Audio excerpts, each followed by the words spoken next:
जय हिंद दोस्तों, मैं पवन कुमार स्वागत करता हूं आपके अपने YouTube channel example changing the way of learning. आज का हमारा वीडियो जो है वो मॉडल सेट थर्ड का है। जैसे आपको पता ही है कि आपके ग्रुप डी और एनटीपीसी के एग्ज़ाम को मद्देनजर रखते हुए मैं आपके लिए आप सबों के लिए कुछ जितने भी साइंस के इंपॉर्टेंट क्वेश्चन और फ्रिक्वेंटली आस्क्ड क्वेश्चन जो बार बार पूछे जाते हैं उनको मॉडल वाइज मैं आपको देते ही जा रहा हूँ। ठीक है, तो उसमें से आज हम लोग का सेट थर्ड है, मॉडल सेट थर्ड है। चलिए स्टार्ट करते हैं। अगर आप अभी तक मेरे चैनल को सब्सक्राइब नहीं करे हैं तो सब्सक्राइब कर दे, बेल आइकन को प्रेस करना ना भूलें, जिससे कि आपको अच्छी इसी तरह की अच्छी वीडियो का नोटिफिकेशन मिलता रहे। चलिए फर्स्ट क्वेश्चन से स्टार्ट करते हैं। फर्स्ट क्वेश्चन आप देख पा रहे होंगे क्या है, आप यहाँ से देख पा रहे हैं कि प्लाज्मोडियम परजीवी है। तो प्लाज्मोडियम किस चीज़ की परजीवी है? तो मलेरिया। और मलेरिया किसके द्वारा, कौन से जीव के द्वारा ट्रांसपोर्ट होता है? तो वो है आपका मादा एनोफ्लीज मच्छर, जिसको बोलते हैं फीमेल एनोफ्लीज मॉस्किटो। चलिए तो यहाँ से नेक्स्ट क्वेश्चन की ओर आगे बढ़ते हैं। क्या है आपका? तो नेक्स्ट क्वेश्चन देख पा रहे होंगे पॉजिट्रॉन, ये गलती से लिखा हुआ है पॉजिट्रॉन होगा मेरे भाई। पॉजिट्रॉन किसका प्रतीकन है? तो पॉजिट्रॉन इलेक्ट्रॉन का प्रतीकन है। ठीक है, नेक्स्ट को आगे देखिए। नेक्स्ट क्वेश्चन क्या देख पा रहे हैं आप? नेक्स्ट क्वेश्चन देखते हैं। तो नेक्स्ट क्वेश्चन आप देख पा रहे हो क्या कि जड़ों के रूपांतरण का उदाहरण है। तो जड़ों का रूपांतरण का बात करें तो कौन कौन सा? मूली, गाजर और शकरकंद जो जमीन के अंदर है और जड़ है। कुछ जमीन के अंदर होने के बावजूद भी तना होते हैं। तो ये आपको याद रखना है कि कौन कौन सा तना है। तो आलू, अदरक और प्याज जो है ये आपका क्या है? तना का उदाहरण है। और अगर जड़ का उदाहरण बात करें तो जड़ आपका मूली, गाजर, शकरकंद जो जमीन के अंदर उपजाए जाते हैं। चलिए तो नेक्स्ट क्वेश्चन को लेते हैं। नेक्स्ट क्वेश्चन देखिएगा। नेक्स्ट क्वेश्चन क्या है? लोहे की सर्वाधिक मात्रा होती है। तो आपको पता होना चाहिए लोहा जो पाया जाता है वो आपका किस में पाया जाता है? तो आपका वो हरी सब्जियों में उपस्थित होता है। ठीक है, लेकिन सबसे अधिक बात करा जाए तो सबसे अधिक आपका पालक में होता है। चलिए, और लोहे की कमी से क्या होता है? तो एनीमिया। ठीक है, शरीर में एनीमिया रोग हो जाता है। चलिए नेक्स्ट क्वेश्चन।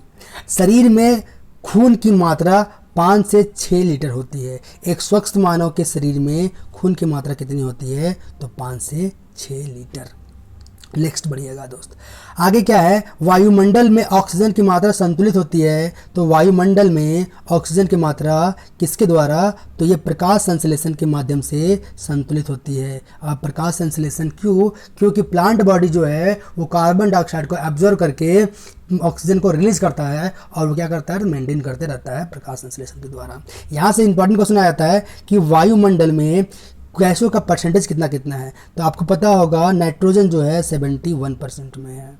ठीक है, अगर बात करें हम लोग अगर हम लोग बात करें ऑक्सीजन का तो वो पहले 21% था, लेकिन अब उसका क्वांटिटी जो है वो घट गया है 20.8%। ठीक है, पहले अगर कार्बन डाइऑक्साइड का पहले का बात करें तो 0.001 था, लेकिन अभी आपका है 0.3। ठीक है, तो इस तरीक़ा से इसमें घटती बढ़ती जा रही है। चलिए नेक्स्ट क्वेश्चन क्या आगे बढ़ते हैं। कवकों के अध्ययन को क्या बोला जाता है? तो कवकों के अध्ययन को माइकोलॉजी के नाम से जाना जाता है। और मैं आपको बता चुका हूं कि जब भी आपको ऐसे क्वेश्चन मिले तो उससे बैकग्राउंड क्वेश्चन को याद करने की कोशिश करें, रिकॉल करने की कोशिश करें। तो यहाँ से आपको क्या है? कवकों के अध्ययन को माइकोलॉजी कहा जाता है, तो सवालों के अध्ययन को फाइकोलॉजी कहा जाता है। ठीक है, अगर कीटों के अध्ययन को तो एंटोमोलॉजी कहा जाता है और पक्षियों के अध्ययन को ऑर्निथोलॉजी कहा जाता है। तो जब भी आपको इस तरह के क्वेश्चन मिलते हैं तो आप उनसे रिलेटेड क्वेश्चन, बैकग्राउंड क्वेश्चन को रिपीट करना ना भूलें। Next question. हड्डियों में मुख्यतः पाया जाता है। तो हड्डियों में मुख्यतः कैल्शियम और फास्फोरस होती हैं। मानव में गुणसूत्रों की संख्या अगर पूछा जाए तो 46, जोड़ा में 23। अगर आपसे ये क्वेश्चन पूछा जाए कि इसमें लिंग गुणसूत्र कितनी होती है? तो लिंग गुणसूत्र 2 होती हैं, मतलब 1 जोड़ा। Next question. रक्त कणिकाओं का निर्माण अस्थियों में होता है, अस्थि मज्जा में होता है। अस्थि मज्जा मतलब क्या कि आप देखे होंगे कि कोई भी चिकन वगैरह खा ले तो उसमें बोन के अंदर एक पार्ट होता है जहाँ पर रेड कलर का निकलता है। ठीक है, तो वही होता है अस्थि मज्जा। और वहीं पर होता है जितने भी ब्लड कार्पसल्स होते हैं उनका निर्माण। ब्लड कार्पसल्स का निर्माण कहाँ पे होता है? अस्थि मज्जा में, बोन मैरो में।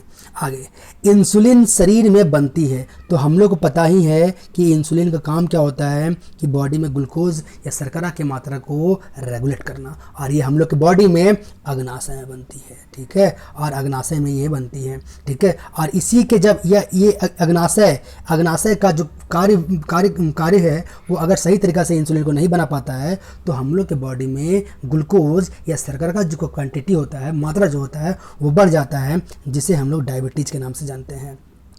यहाँ से और एक इंपॉर्टेंट क्वेश्चन बन जाता है कि अब अगर बात करें अग्नाशय, तो अग्नाशय में तीन प्रकार की कोशिकाएं प्रेजेंट होते हैं, ठीक है। एक को बोलते हैं अल्फा कोशिका, एक को बोलते हैं बीटा कोशिका, और अल्फा, बीटा और गामा, ठीक है। अल्फा, बीटा और गामा तीन टाइप की कोशिकाएं होती हैं, जिसमें से ये बीटा कोशिकाओं के द्वारा आपका इंसुलिन स्रावित होती है। नेक्स्ट क्वेश्चन की ओर आगे बढ़ते हैं।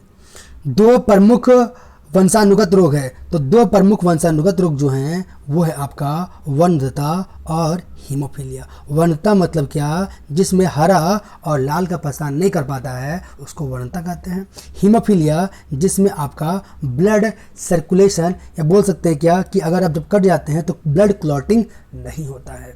यहाँ से क्वेश्चन बन जाता है मेरे दोस्त, ठीक है, मतलब खून का थक्का नहीं जमता है।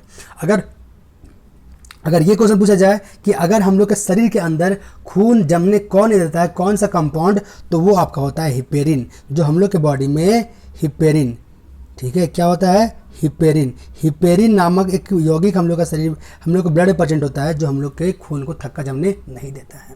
अगर बात करें कि बाहर निकलने के बाद खून जम क्यों जाता है, तो उसमें एक चीज़ और सब्सटेंस प्रेजेंट रहता है, उसको बोलते हैं फाइब्रोनोजेन। और फाइब्रोनोजेन जब ऑक्सीजन से, ठीक है, फ्री ऑक्सीजन से जब वो डिसॉल्व हो जाता है और वो क्लॉटिंग करना स्टार्ट कर देता है। नेक्स्ट क्वेश्चन की ओर आगे बढ़ते हैं। थायरॉक्सिन हार्मोन स्रावित होते हैं, तो थायरॉक्सिन हार्मोन कहाँ स्रावित होते हैं, तो ये थायराइड ग्रंथि से, ठीक है, थायरॉक्सिन ग्रंथि से, ठीक है, थायराइड ग्रंथि से थायरॉक्सिन हार्मोन स्रावित होती है, ठीक है। और इसके कमी से दो बीमारी होती है, या तो अगर थायरॉक्सिन बॉडी में आपको ज़्यादा निकलेगा तो हो सकता है डेवलपमेंट बढ़ भी सकता है, मतलब बॉडी का ग्रोथ जो है वो ज़्यादा भी हो सकता है और कम भी हो सकता है। मछलियाँ सांस लेती हैं, तो मछलियाँ सांस लेती है वो किसके द्वारा, गिल्स के द्वारा, किसके द्वारा, गिल के द्वारा, ठीक है, किसके द्वारा, गिल के द्वारा। वाटर में जो डिसॉल्व ऑक्सीजन होता है उनके द्वारा लेती हैं। चलिए नेक्स्ट क्वेश्चन। विटामिन ए का सर्वोत्तम स्रोत कौन सा है, तो विटामिन ए का आपका हो जाएगा गाजर, सर्वोत्तम स्रोत गाजर, ठीक है। और विटामिन, इसका बैकग्राउंड का क्वेश्चन क्या बन जाएगा, तो विटामिन ए की डिफिशियंसी से, विटामिन ए की कमी से होने वाला रोग कौन सा है, तो आपका हो जाएगा रतौंधी, नाइट ब्लाइंडनेस।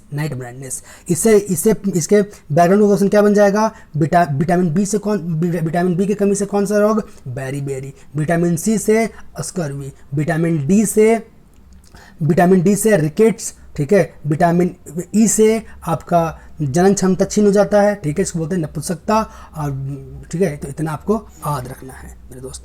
ए से और एक क्वेश्चन आ जाता है आपका कि ए का रासायनिक नाम क्या है, तो आपका हो जाएगा क्या, ए का रासायनिक नाम हो जाएगा,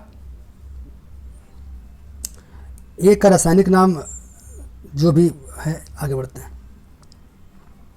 नेक्स्ट क्वेश्चन को देखिएगा।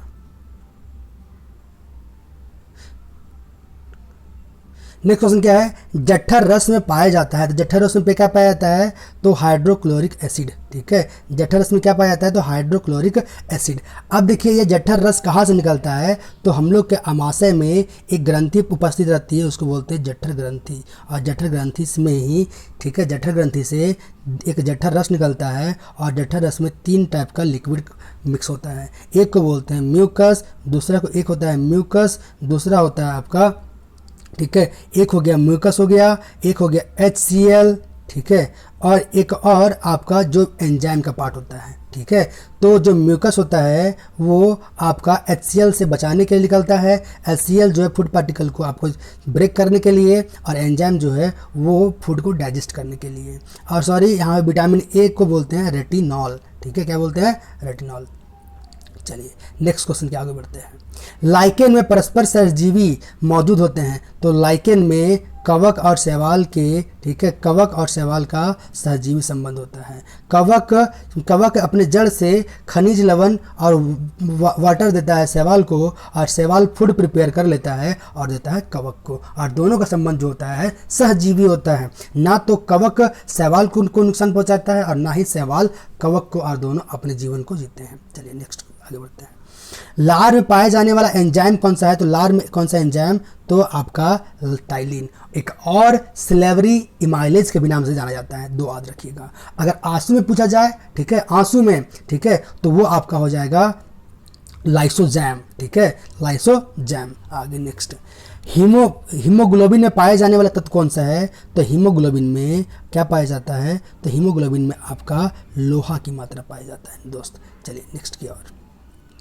प्रोटीन का पाचन कहाँ पे होता है, तो प्रोटीन का पाचन, अंतिम पाचन पूछा जाए तो आपका ये होता है छोटी आंत में। अगर पूछा जाए कि प्रोटीन का पाचन शुरुआत कहाँ से होता है, तो प्रोटीन का पाचन आपका शुरुआत अमाशय से हो जाता है और स्टमक से हो जाता है। अंतिम पाचन आपका होता है कहाँ से, छोटी आंत में। अगर पूछा जाए कि पाचन शुरुआत कहाँ से होता है, तो मुंह से, ठीक है, माउथ से। नेक्स्ट क्वेश्चन, भोपाल गैस कांड 1984 ईस्वी में किसका रिसा हुआ था, तो मिथाइल आइसोसाइनाइड का। किसका मेरे दोस्त, मिथाइल आइसोसाइनाइड। तो इस तरीक़ा से आपका जितने भी क्वेश्चन है वो ख़त्म हो गया, ठीक है। अगर अभी तक आप इस चैनल को सब्सक्राइब नहीं करे हैं, सब्सक्राइब कर दें, अब बेल आइकन को प्रेस करना ना भूलें, जिससे कि इसी तरीक़ा के आपको अच्छे अच्छे वीडियो को नोटिफिकेशन मिलते रहेगा विद द एक्सप्लेनेशन। जितने भी क्वेश्चन होंगे उसको एक्सप्लेनेशन के साथ में आपको कराया जाएगा। थैंक यू दोस्त, जय हिंद।